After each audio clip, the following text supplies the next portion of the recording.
बिस्मिल्लाहिर्रहमानिर्रहीम। अस्सलाम वालेकुम। Welcome back to my channel. कैसे हैं आप सब लोग। आज हम बनाएंगे ज़रदा चावल, जिसको मतंजन भी बोलते हैं। बिल्कुल देगी स्टाइल में खिले खिले चावल हम बनाकर तैयार करेंगे। मेरी वो बहनें जिनको ज़रदा चावल बनाना बहुत मुश्किल लगता है, उनके चावल सख्त हो जाते हैं या फिर उनके चावल खिले खिले नहीं बनते, तो ये वीडियो स्पेशल उनके लिए है। वीडियो का कोई भी पार्ट मिस मत कीजिएगा। चलिए रेसिपी स्टार्ट करते हैं। फर्स्ट स्टेप में हम चावलों को बॉईल करेंगे। उसके लिए मैंने यहाँ पर एक खुले बर्तन में पानी रख दिया था। 1 किलो मैंने यहाँ पर सेला चावल लिए हैं और इनको मैंने तकरीबन 1 घंटा पहले भिगो दिया था। अगर आप बासमती चावल इस्तेमाल कर रहे हैं तो तकरीबन 20 से 25 मिनट भी काफ़ी हैं। 1 खाने का चम्मच इसमें सफ़ेद सिरका शामिल करेंगे। इससे चावल बहुत ही खिले खिले बनते हैं और चावलों को हम बॉयल होने देंगे। बिल्कुल परफेक्ट रेसिपी मुकम्मल टिप्स के साथ मैं आपसे शेयर करूँगी, तो आपने वीडियो को बिल्कुल भी स्किप नहीं करना है। जैसे बिरयानी वगैरह बनाने के लिए हम चावलों को थोड़ा कम बॉईल करते हैं, ऐसे ही हमने ज़रदा चावल बनाने के लिए चावलों को थोड़ा सा कम बॉईल करना है। तो चावलों को हमने बस इतना ही बॉईल करना था। अभी हम इनको छान लेंगे। अच्छा, यहाँ पर मैं एक टिप आपसे शेयर करती चलूँ कि चावलों को छानने के बाद आपने इसके ऊपर बहुत ज़्यादा ठंडा पानी नहीं डालना है, मतलब रूम टेम्परेचर का नॉर्मल पानी आपने इसके ऊपर डालना है। अगर बहुत ज़्यादा ठंडा पानी डालेंगे तो इससे भी चावल बाद में टूटने लगते हैं। तो नेक्स्ट स्टेप में हम पतीले में 1 कप घी डालेंगे, 3 से 4 इसमें सब्ज़ इलायची डालेंगे। तो जैसे ही घी हल्का सा गर्म होगा, साथ ही हम चीनी इसमें ऐड कर देंगे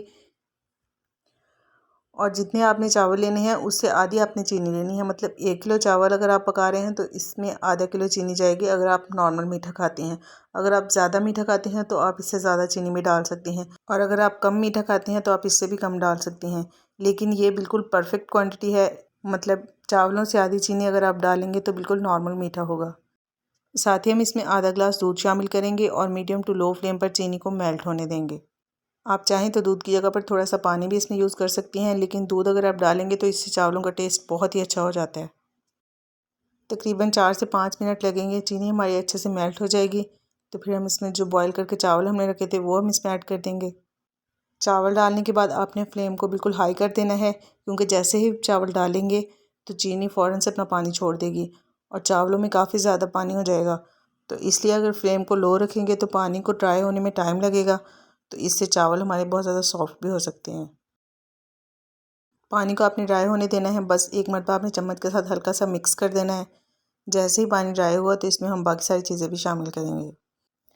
तो देखिए यहाँ पर पानी काफ़ी हद तक ड्राई हो चुका है। मुकम्मल तौर पर हमने इसको ड्राई नहीं करना है। फूड कलर मैं यहाँ पर चावलों के ऊपर इस्तेमाल नहीं करूँगी। तीनों फूड कलर डालकर मैंने थोड़े थोड़े चावल अलहदा से बॉईल कर लिए हैं। लेकिन अगर आप अलहदा से इस तरह चावल बॉईल नहीं करना चाहते हैं तो आप पानी के बजाय दूध में कलर मिक्स करके चावलों के ऊपर डालें। इससे कलर बहुत ज़्यादा फैलेंगे नहीं और बहुत अच्छा कलर आता है। साथ ही हम इसमें कुछ ड्राई फ्रूट्स ऐड करेंगे। बादाम मैंने यहाँ पर छील कर लिए हैं, थोड़ा सा नारियल उसको मैंने बारीक बारीक काट लिया है। साथ ही थोड़ी सी किशमिश डालेंगे और आधा कप के करीब करौंदे का मरबा इसमें डालेंगे। देग के चावल जब भी बनाए जाते हैं तो ये उसमें लाजमी डाला जाता है, लेकिन अगर आपको पसंद नहीं है तो आप इसको स्किप भी कर सकते हैं। दम लगाने के लिए हमने ड्राई कपड़ा इस्तेमाल नहीं करना है। जो भी कपड़ा आप दम लगाने के लिए इस्तेमाल करें उसको गीला करके अच्छे से निचोड़ लें और फिर उसको ढक्कन के ऊपर अच्छे तरीके से लपेट लें। एक तवा मैंने यहाँ पर लिया है, इसको मैंने अच्छे से गर्म कर लिया है। पतीले को हम इसके ऊपर रख देंगे।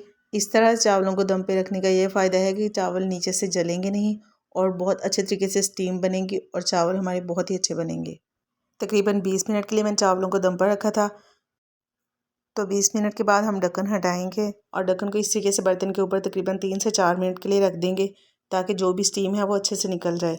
इसके बाद हम चावलों को चम्मच के साथ मिक्स करेंगे। ये स्टेप आपने लाजमी करना है, क्योंकि अगर आप फ़ौरन से चावलों को चम्मच के साथ मिक्स कर देंगे तो चावल बहुत जल्दी टूट जाएंगे। तो जनाब, बहुत ही मज़ेदार से ज़रदा चावल या मतंजन बिल्कुल रेडी है। आई होप आपको रेसिपी अच्छे से समझ आई होगी। लेकिन फिर भी अगर आपको कोई ऐसी बात जो सही से समझ ना आई हो, अगर आप मुझसे पूछना चाहें तो आप कमेंट करके पूछ सकते हैं। रेसिपी अच्छी लगे तो इसको लाइक ज़रूर कर दिया करें और साथ ही साथ फ्रेंड्स एंड फैमिली में ज़रूर शेयर कर दिया करें। चावल बनाते वक्त अगर आप सारी टिप्स को फॉलो करेंगे तो इंशाल्लाह पहली मरतबा में ही आपके चावल बिल्कुल परफेक्ट बनेंगे। जब भी आप इस रेसिपी को ट्राई करें तो अपना फीडबैक मेरे साथ ज़रूर शेयर कीजिएगा। ये देखें, बिल्कुल खिले खिले और बहुत ही ज़बरदस्त चावल बने हैं और बिल्कुल भी सख्त नहीं हुए हैं। आई होप आपको रेसिपी पसंद आई होगी।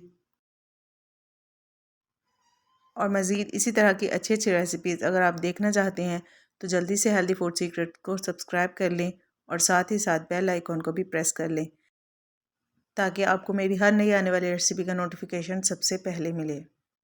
जहाँ भी रहें खुश रहें, अल्लाह ताला सबकी ज़िंदगी में आसानियाँ पैदा करे और सबके रिस्क में बरकत दे। फिर मिलते हैं इंशाल्लाह बहुत जल्द एक नई रेसिपी के साथ। अपना बहुत सारा ख्याल रखिएगा और मुझे दुआ में ज़रूर याद रखिएगा। अल्लाह हाफिज़, बाय बाय।